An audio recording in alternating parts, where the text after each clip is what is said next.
and you'll have volunteers who feel happy in their role and feel as though they're contributing, and you're more likely to keep them. So that's what we're talking about today. We're talking about all of those volunteer management processes that you can put in place that will ensure that you have effective volunteer retention and development, and that they feel as though they're contributing successfully to your organisation. Especially if you're an organisation which relies on volunteers.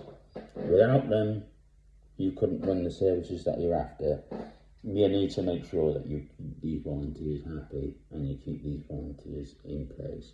So this is what we're going to be talking about today. So that's the whole basis of our video today.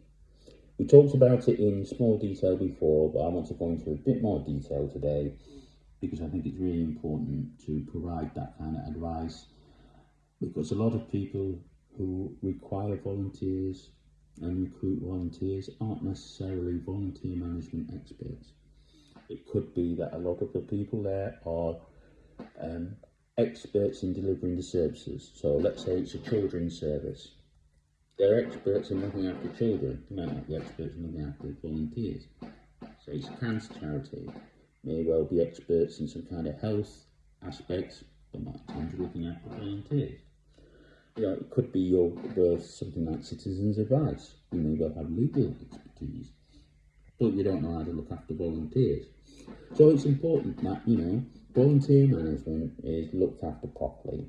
And there are lots of professionals out there who can look after volunteers, who can support you with recruiting, selecting, managing and supervising volunteers.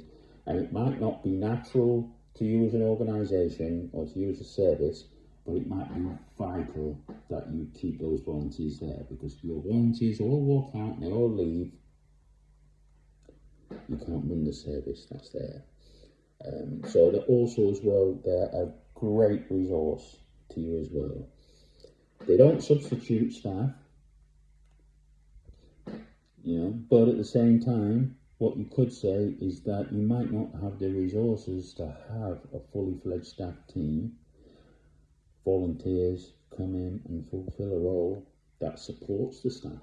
So the staff can do all the statutory requirements that they need to do, and a volunteer can do some of the more softer skills.